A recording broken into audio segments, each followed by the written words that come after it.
What a damn fight we just saw this past weekend. Boots and Xander gave the fans a fast-paced, action-packed brawl with both guys getting hit with big shots. When two young, hungry, and prideful guys are matched up like this at the championship level, it produces good fights. Boots is now a two-division unified champ and should be the #1 guy in the division now. He's rightfully entered the pound for pound list, and I'm glad that we have guys like Boots in boxing who are both one of the most entertaining guys and one of the most skillful guys pound for pound. There are plenty of great fights to make at this weight class for him with other guys who are also high action. Fundora and Ortiz would be absolute bangers. On a side note, people act like Virgil, Josh Kelly, and Fundora haven't all been dropped before. In the case of Fundora and Kelly, they've been stopped before. Boots getting rocked in one round of a fight that he won by knockout doesn't mean that he's chinny compared to these guys. Now as for Xander, he showed the heart of a lion in there, banging toe-to-toe with someone quicker and more powerful than him on the inside for pretty much the entire fight. I highly commend him for even taking this fight at such a young age to begin with. At only 23, he showed a great chin and determination as he got off the canvas in round 1, even having success in round 3 and 4. He kept fighting even after the brutal beating he received in round 5. This fight will be a great learning experience for him, and I'm sure he's going to be a champion again. Now, as I just said, I think it's crazy that Xander even took this fight. It was considered a big step up for him to even fight Abbas Barao, since he was also a title holder and Xander only just won his belt not too long beforehand. To put into perspective how bold it was for him to fight Boots already, let's compare him to the Puerto Rican greats of the past that people often compare him to, Felix Trinidad and Miguel Cotto. I am not saying that he's as good or as great as they are. He still has a lot left to prove in his career, and we'll see in the future what he ends up accomplishing. But I just want to take a look at what those guys did in their careers at the same age that Zayas is now. Zayas is going to turn 24 this year, so let's start with looking at what Trinidad did in his career when he was about to turn 24. Now, both Tito and Xander actually turned pro at the same age, 17 years old.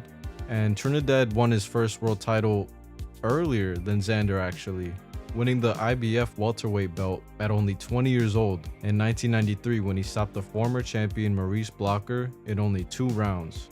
Because the last 2 have been big beats. Here's another assault by young Felix Trinidad, who is determined to establish himself as a knockout artist. Stairs and downstairs. Great left hook there by Trinidad, followed by a right.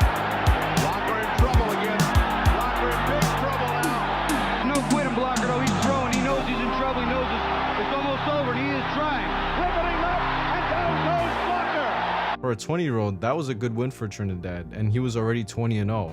However, while Blocker was a former champion and he was only 30 years old, he was definitely on the slide at this point. He was actually stopped in 2 rounds by Terry Norris at 154, only 4 months prior to fighting Tito.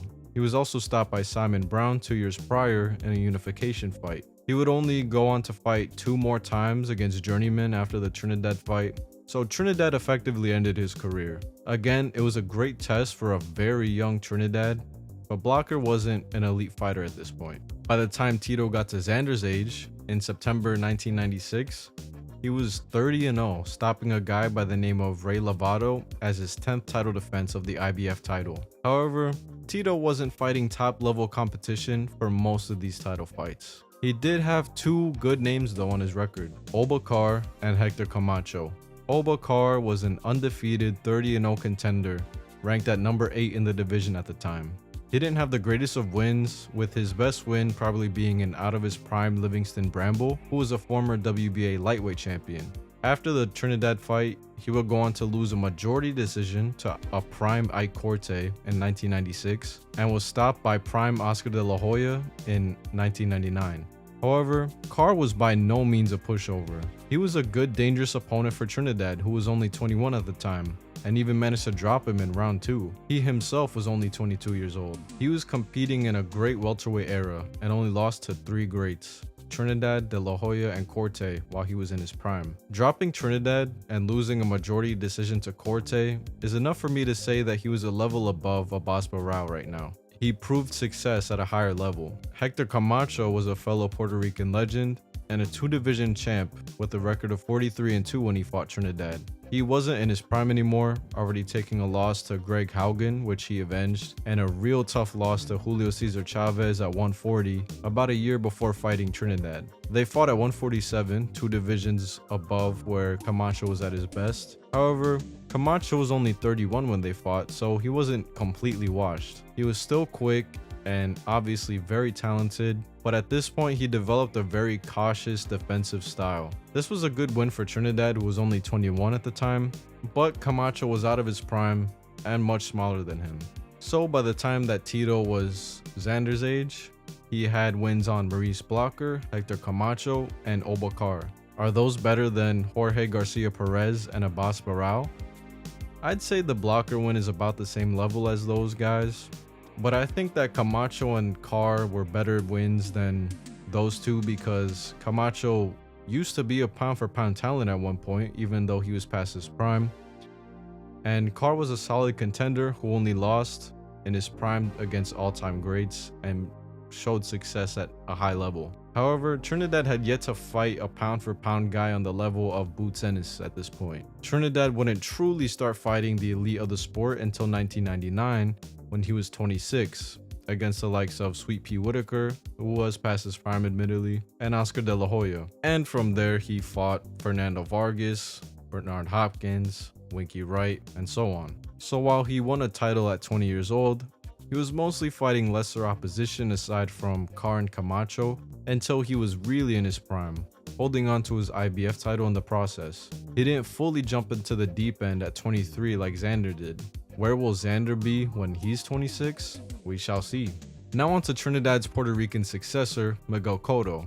Before Cotto turned 24, he was 21-0 compared to Xander's 23-1. He had 3 less fights, but he turned pro at 20 years old, 3 years older than when Xander and Trinidad turned pro. At this point in his career, he had most recently beaten Kelson Pinto by 6-round stoppage to win the WBO 140-pound title in September 2004. Chanting his name here. Oh, down goes Pinto. By the left hand. God. Pinto got tagged again. He's hurt. He's wobbling. I don't know. He's wobbled now. There's another one. He's down he goes. We're so glad to with his left hand. Oh my God. Cotto. Pinto's in trouble. Pinto's in trouble. They're gonna stop this fight. Come on. The WBO in 2004 was in a strange spot because it was recognized by the WBC and WBA as an official title, but the IBF wouldn't recognize it officially until 2007. But since it was mostly widely recognized, especially in Europe, I'd say Cotto was a champion legitimately when he won the WBO belt. Pinto wasn't the greatest contender, but he was 21-0, and he had a win on Emmanuel Augustus, who is a journeyman, but is more skilled than his record would suggest. Cotto at this time though did have a decent win against Lovemore Indu, a tough, durable guy who was ranked number 8 in the ring rankings at one point and had a very interesting backstory actually. He wasn't the best of the division, but he was a solid test and a durable guy for a young prospect like Cotto, and he had experience against guys like Sharmba Mitchell. Aside from that, Cotto at this age hadn't truly stepped up in competition yet and was still gaining experience since he only turned pro 3 years earlier. I would say Zayas, by unifying 2 titles, had a slightly better resume than Cotto at this point, and Cotto definitely didn't fight anyone at Boots' level yet.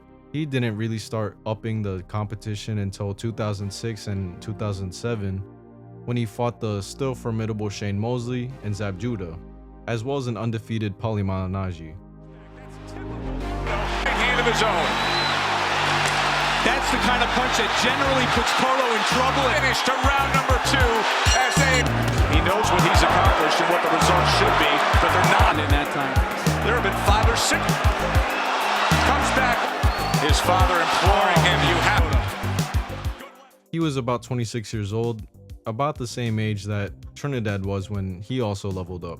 So in conclusion, Xander Zayas definitely took a gigantic leap when he fought Boots, And the Puerto Rican superstars of the past weren't in these types of fights until they were further in their prime, around 26. Top Rank has said that they didn't even want to make the fight for Zayas initially, looking to instead face him with the light title defense to build his resume and to gain experience. If I represented Xander Zayas, there is no way I would let him take this fight. I actually was thinking that exact same game plan you laid out for Xander Zayas. I have Bad Bunny, I have Madison Square Garden. Top Rank promoted Cotto himself, and they went down that patient route when they built him up. Trinidad did fight guys like Blocker, Carr, and Camacho, who are probably better wins than Garcia, Perez, and Barao, certainly name-wise, but I would say it is close since Barao was on a good run of form, upsetting Yoenis Zayas, and Garcia Perez was also on a good run of form, beating Charles Conwell.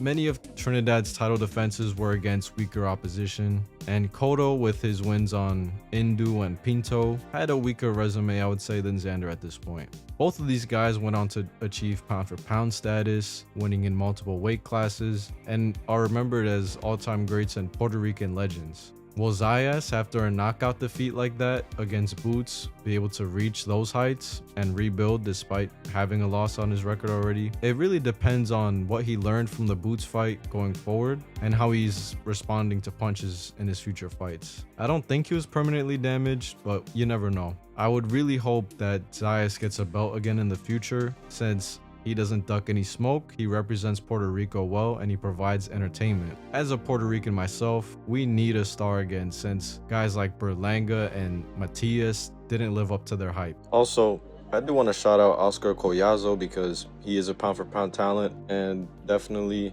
I'd say, better than Xander at this point as a Puerto Rican. But he is unfortunately at a weight class where he doesn't really have any big rivals that he can fight. And I'm just comparing Xander to guys that were Puerto Rican stars that were in or around his weight class. With the right guidance, Zayas, I think, has the talent and the will to live up to his potential if he makes the right adjustments. He needs to work on that defense for sure, and I think moving up in weight will serve him a world of good. The main thing that he's lacking that Cotto and Trinidad already had at his age was KO power. Trinidad had a 90% knockout ratio. He was 30-0 with 27 knockouts. Cotto had an 81% knockout rate. He had 21 wins and 17 knockouts. Right now, Xander has 23 wins and 13 knockouts for a ratio of 56.5%. So he's definitely not hitting as hard as those guys did at the same age, but maybe that is due to the weight cut taking steam out of his punches.